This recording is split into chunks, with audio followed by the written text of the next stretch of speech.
அன்பார்ந்த வாக்காளர் பெருமக்களே, நான் உங்கள் வேணுகோபால், முன்னாள் காவல்துறை அதிகாரி பேசுகிறேன்.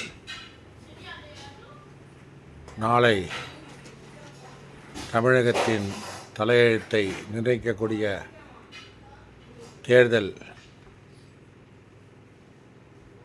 நீங்கள் அனைவரும் சிந்தித்து செயல்பட வேண்டிய நேரம். கட்டாயம் திமுகவை நாம் ஒதுக்கி வைக்க வேண்டும்.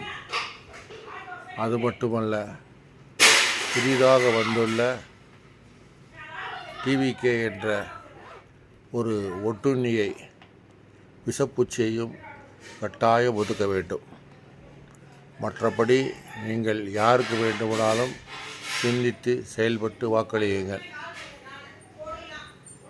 வாழ்க வளமுடன்.